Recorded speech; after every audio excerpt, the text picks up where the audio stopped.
मेरे हाथ में बिजली का बिल था। जहन में सिर्फ यही ख्याल घूम रहा था कि खुदा करे बैंक में ज्यादा रश ना हो, बिल जमा करवाने वाले कम ही हों, ताकि जल्दी से वापस आकर दफ्तर के कुछ काम कर सकूं। यही सोचते हुए मैंने दफ्तर को लॉक किया और तेज कदम उठाता हुआ सीढ़ियों से नीचे ग्राउंड फ्लोर की जानिब चल पड़ा। हमारा दफ्तर पहली मंजिल पर था, इसलिए ग्राउंड फ्लोर तक पहुंचने के लिए चंद सीढ़ियां उतरनी पड़ती थी। मैं कुछ ज्यादा जल्दी में था क्योंकि दफ्तर के बाकी कामों की फहरिस्त मैं अपने जहन में पहले ही तैयार कर चुका था कि किस काम को पहले और किस तरतीब से सर अंजाम देना है। ग्राउंड फ्लोर पर ट्रैवल एजेंसियों और कोरियर सर्विस के कई दफातर थे, जिनमें काफी लोगों से मेरी अच्छी खासी सलाम दुआ थी। सुबह के करीब 9:45 बजे का वक्त था और गर्मी की शिद्दत सुबह से ही काफी बढ़ गई थी। जैसे ही मैं नीचे उतरा तो नईम साहब से मुलाकात हो गई। ये एक कोरियर सर्विस के ऑफिस में नए नए मुलाजिम हुए थे, लेकिन अपनी खुश इखलाकी और मिलनसार तबीयत की वजह से उन्होंने करीब सभी आसपास के लोगों से अच्छी जान पहचान बना ली थी। सादा से इंसान थे, दरमियाना कद, दुबले पतले और काफी खुश मिजाज से थे। मैंने उन्हें हमेशा शलवार कमीज में ही मलबूस देखा था। मेरी करीब रोज उनसे सलाम दुआ होती थी, पर उस दिन मुझे देखकर वो बाजिद हो गए कि जनाब, आज तो मैं आपको चाय पिलाकर ही रहूंगा।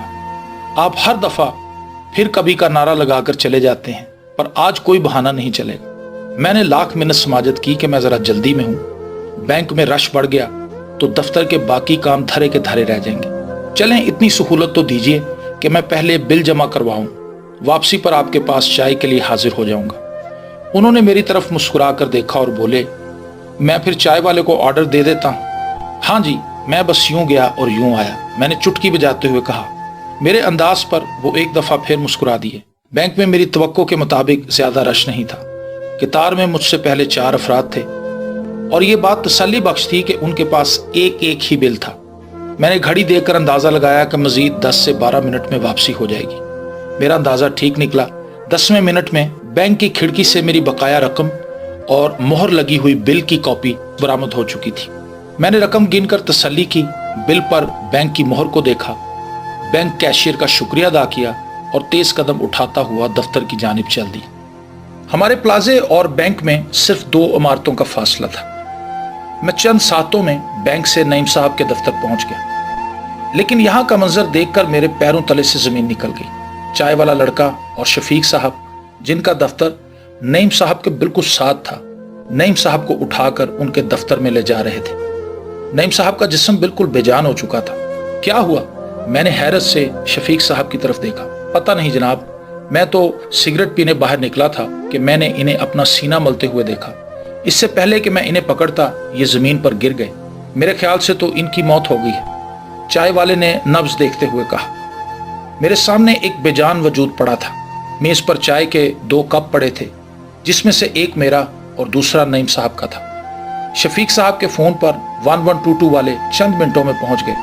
उन्होंने नईम साहब की मौत की तस्दीक कर दी। चंद मिनट के वक्फे के अंदर एक जीता जागता, ख्वाहिशात और तमन्नाओं से भरा हुआ इंसान बेजान गोश्त का ढेर बन चुका था। चाय तो मेज पर पड़ी थी, लेकिन इस चाय को उठाने वाले हाथ और इसका जायका चखने वाली जुबान काम करना छोड़ गए थे। जिंदगी और मौत में वाकई एक कदम का फासला होता है। आने वाली घड़ी में क्या होगा हम नहीं जानते।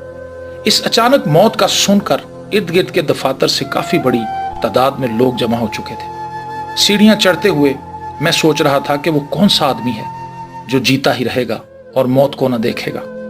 मुझे उस दानिशमंद उस्ताद की बात याद आ गई, जिसने अपने शागिर्दों को पढ़ाते हुए इस बात की तलकीन की थी कि मरने से एक दिन पहले खुदा से अपने सरकर्दा गुनाहों की माफी जरूर मांग लेना।